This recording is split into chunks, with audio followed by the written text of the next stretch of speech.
Hi guys, welcome to my YouTube channel physics with MH. आज के lecture में हम आपके लिए लाए हैं advantages of Bohr atomic model and इसके साथ साथ इसके लिमिटेशन भी डिस्कस करेंगे।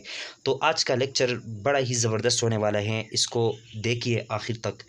शुरू करते हैं गाइस। देखें, it remove the instability of atom. देखें गाइस, जिस तरह रदरफोर्ड एटॉमिक मॉडल में आपको पता है कि रदरफोर्ड बाबा ने ये कंसेप्ट दिया था कि इलेक्ट्रॉन न्यूक्लियस के इर्द गिर्द मूव कर रहा है, सर्कुलेट कर रहा है, घूम रहा है।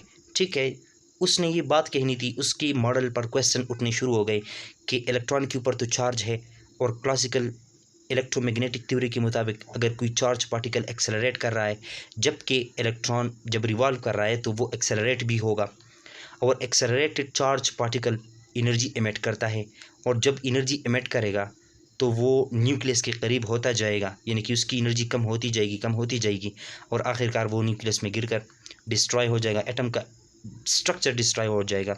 जब एटम का स्ट्रक्चर डिस्ट्रॉय हो गया तो मैटर एग्जिस्ट ही नहीं करेगा, जबकि रियलिटी इसके अगेंस्ट ही कि मैटर भी एग्जिस्ट कर रहा है, एटम भी एग्जिस्ट कर रहा है। तो वहाँ पर एक्चुअली हो क्या रहा है ये एक्सप्लेन नहीं कर पाया रदरफोर्ड एटॉमिक मॉडल ने, यानी कि उसके केस में एटम अनस्टेबल था। ठीक है, तो जब नील बोहर आया, उसने अपना एटॉमिक मॉडल पेश किया तो उसने बस एक ही बात कही, अवर अनस्टेबिलिटी एटम की दूर हो गई। क्या बात कही? उसने कहा कि जब इलेक्ट्रॉन डिवॉल्व कर रहा है एक फिक्स ऑर्बिट में तो ये एनर्जी को एमिट नहीं करता। बस ये बात कहनी थी, अनस्टेबिलिटी एटम की दूर हो गई। एक फिक्स ऑर्बिट होते हैं, स्पेशल ऑर्बिट होते हैं, क्वांटाइज ऑर्बिट होते हैं, जिसमें जब इलेक्ट्रॉन घूमता है, ना ऊपर जाता है न नीचे आता है, तो ये एनर्जी न एब्जॉर्व करता है न एमिट करता है।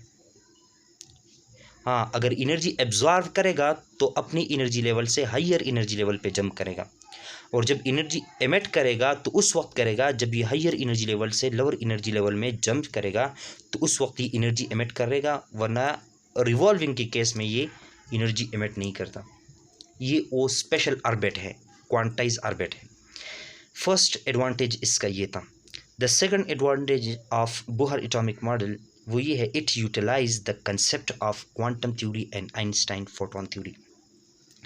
देखिए guys, Niels Bohr atomic model के सेकंड पोस्टुलेट में ये बात मौजूद है कि इसने कहा angular momentum of the electron, यानी कि mvr is equal to nh divide by 2 pi, ये कहा था इसने। तो अब देखें, इसमें ये प्लांक्स कांस्टेंट है, h प्लांक्स कांस्टेंट, और प्लांक्स कांस्टेंट हमारे पास क्वांटम थ्योरी से आया है। तो मतलब ये है कहने का कि नील बोहर ने अपने एटॉमिक मॉडल में क्वांटम थ्योरी को भी यूज़ किया है, यानी कि इसकी मॉडल को हम सेमी क्लासिकल मॉडल भी कह सकते हैं, और कहते हैं इसको नील बोहर एटॉमिक मॉडल को, कि कुछ बातें इसमें क्लासिकल थ्योरी की है, क्लासिकल फिजिक्स की है, और कुछ बातें इसमें मॉडर्न फिजिक्स की हैं, यानी कि क्वांटम थ्योरी जिस तरह हो गया। और आइंस्टाइन फोटोन थ्योरी को भी इसने यूटिलाइज किया है, और वो मैथमेटिकली हम उसमें देख चुके हैं जब हम डिफरेंट सीरीज़ के लिए, यानी कि बाल्मर, लेमन, पेसन, पीफन और ब्रैकेट सीरीज़ के लिए हम इक्वेशन डिराइव कर रहे थे, तो उसमें हमने देखा था कि E is equal to HF photon theory हमने वहाँ पर यूज़ किया है। नेक्स्ट जो इसका एडवांटेज है वो ये है, it gives the mathematical relation for orbital radius and concern energy. Niels Bohr atomic model से हमें एनर्जी का पता चलता है उस ऑर्बिट के लिए जिस ऑर्बिट में इलेक्ट्रॉन एग्जिस्ट करता है। फॉर एग्जांपल, हाइड्रोजन एटम के केस में अगर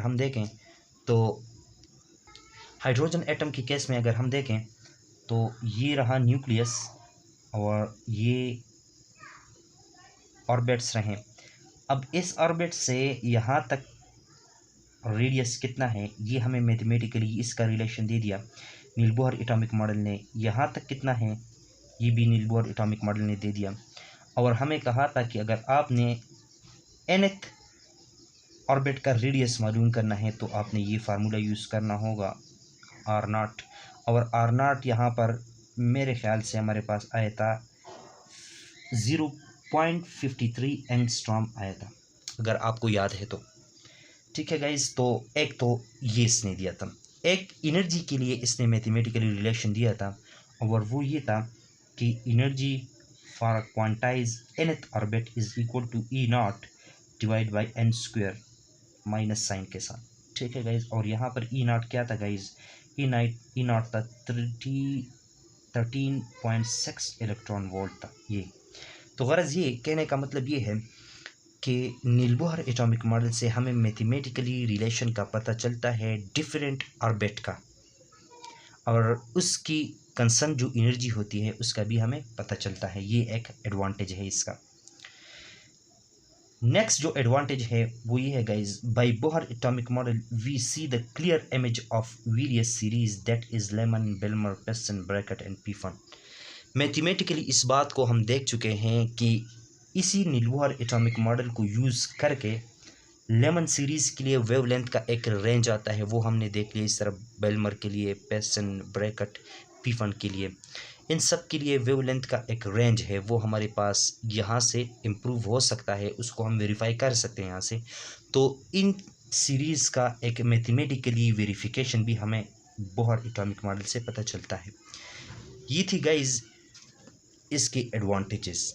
अब थोड़ा सा मूव करते हैं इसकी लिमिटेशन की तरफ, कि जिस तरह नेचर में कोई भी चीज़ परफेक्ट नहीं है, हर चीज़ की खामियां भी होती है, खूबियां भी होती है। नील बोहर एटॉमिक मॉडल की खूबियां भी हैं लेकिन इसकी खामियां भी हैं। कुछ चीज़ों को ये एक्सप्लेन नहीं कर पाया, वो कौन सी बातें हैं, वो कौन सी लिमिटेशन है, उसकी तरफ बढ़ते हैं। देखेंगे इस लिमिटेशन नंबर 1 ये है कि ये सिर्फ हाइड्रोजन एटम के लिए सूटेबल था, और हाइड्रोजन जैसे एटम के लिए, for example helium single ionised atom के लिए वो भी हाइड्रोजन की तरह ही बन जाता है, और लिथियम डबल आयोनाइज्ड एटम के लिए ये सूटेबल था। बाकी जितने भी हैवी एलिमेंट्स हैं इनके लिए ये एप्लीकेबल नहीं था, या उनका बिहेवियर ये अच्छी तरीके से एक्सप्लेन नहीं कर पा रहा था। ये जो बोहर एटॉमिक मॉडल है ये हाइड्रोजन जैसे एटम के लिए सूटेबल था। एक लिमिटेशन तो इसका ये है। दूसरा limitation, it fail to explain Zeeman effect. देखें गाइज, स्पेक्ट्रा तो आप जानते हैं ना, स्पेक्ट्रा के बारे में हमने डिटेल से बात की है। हाइड्रोजन के एटम जब एक्साइट होते हैं तो इलेक्ट्रॉन हाई एनर्जी लेवल से लोअर एनर्जी लेवल से हाई एनर्जी लेवल में जंप करता है, और वहाँ पर ये 10⁻⁸ सेकंड रहने के बाद ये वापस लोअर एनर्जी लेवल में जंप लगाता है, और इसी दौरान ये एक एनर्जी भी इमिट करता है, और उस एनर्जी को जब हम प्रिज्म में से गुजारते हैं तो उसका हमारे पास एक स्पेक्ट्रम बन जाता है। क्या बन जाता है गाइस? स्पेक्ट्रम बन जाता है। और उस स्पेक्ट्रम को जब हम स्टडी करते हैं तो हमें मुख्तलिफ एलिमेंट्स के बारे में पता चलता है कि ये स्पेक्ट्रम फलां एलिमेंट का है, ये स्पेक्ट्रम फलां एलिमेंट का है।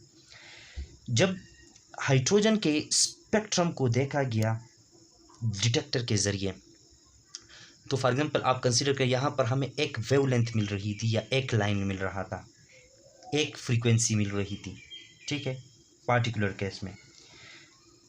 लेकिन जब हमने मैग्नेटिक फील्ड अप्लाई किया, क्या किया? मैग्नेटिक फील्ड, तो ये एक वेवलेंथ जो है ये 3 पार्ट्स में डिवाइड हो गया, यानी कि स्प्लिट हो गया।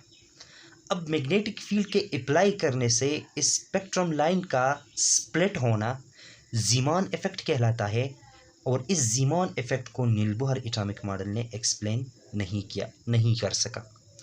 यही इसकी लिमिटेशन है। फिर से सुने गाइस, जब हम मैग्नेटिक फील्ड अप्लाई करते हैं तो स्पेक्ट्रम लाइन स्प्लिट हो जाते हैं। जिस तरह ये एक लाइन था, स्पेक्ट्रम लाइन था, ये स्प्लिट हो गया 3 में, और पॉसिबल एनर्जी लेवल ये बन रहे थे। इस साइड अगर आपने इलेक्ट्रोमैग्नेटिक स्पेक्ट्रम में देखा है गाइस, तो इस साइड एनर्जी बढ़ती जाती है और इस साइड एनर्जी कम हो, इस साइड इंफ्रारेड दरमियान में विजिबल और इस साइड अल्ट्रावायलेट होता है। तो इस चीज़ को एनर्जी डायग्राम से यूं एक्सप्लेन किया जाता है कि कम एनर्जी वाला ये लाइन हो सकता है, उससे बड़ी एनर्जी वाला ये, और उससे बड़ी एनर्जी वाला ये।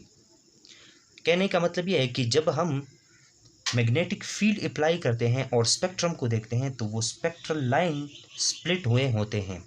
इस इफ़ेक्ट को ज़ीमान इफ़ेक्ट कहते हैं, और इस इफ़ेक्ट को नील बोहर एटॉमिक मॉडल एक्सप्लेन नहीं कर पाया। बस इतना ही काफ़ी है।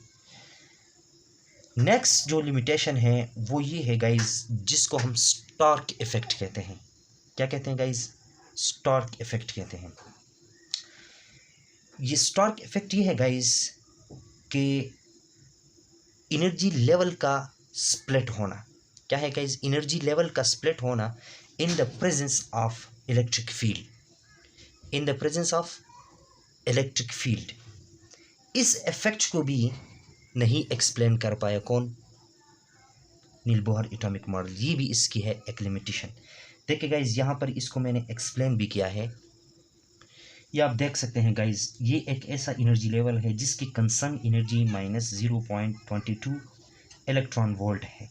ठीक है गाइज, और जब हम मैग्नेटिक फील्ड को इलेक्ट्रिक फील्ड को ज़्यादा करते हैं, यहाँ पर ये है तो इतना स्प्लिट नहीं हुआ एनर्जी लेवल। यहाँ पर हमने इलेक्ट्रिक फील्ड को ज़्यादा किया है तो स्प्लिटिंग भी ज़्यादा हो गई है। इसी तरह यहाँ पर भी इलेक्ट्रिक फील्ड को मज़ीद ज़्यादा किया है तो एनर्जी लेवल मज़ीद स्प्लिट हो गए हैं। इस तरह तो इस इफ़ेक्ट को यहाँ पर भी आप देख सकते हैं। ये 0.022 था, यहाँ पर 0.02 बना, 0.16, 0.14, 0.12। तो इस चीज़ को भी एक्सप्लेन नहीं कर पाया नील बोहर एटॉमिक मॉडल, और इस इफ़ेक्ट को हम कहते हैं स्टार्क इफेक्ट। स्टार्क इफेक्ट क्या होता है गाइज? जब हम इलेक्ट्रिक फील्ड अप्लाई करते हैं तो एनर्जी लेवल जो होते हैं वो स्प्लिट होते हैं। क्या होते हैं? Split. The splitting of energy level in the presence of electric field is called Stark effect. इस इफेक्ट को भी नहीं एक्सप्लेन कर पाया नील बोहर एटॉमिक मॉडल। ये तीन इसकी बड़ी लिमिटेशंस हैं गाइज। ठीक है, इस बात को फिर क्वांटम मैकेनिकल मॉडल ने एक्सप्लेन किया, उसको फिर किसी लेक्चर में देखेंगे गाइज। नेक्स्ट लेक्चर तक के लिए अपना ख्याल रखिएगा, अपने इस यूट्यूब चैनल का भी in the form of like, share and subscribe. तो मिलते हैं नेक्स्ट लेक्चर में, तब तक के लिए अल्लाह हाफिज़।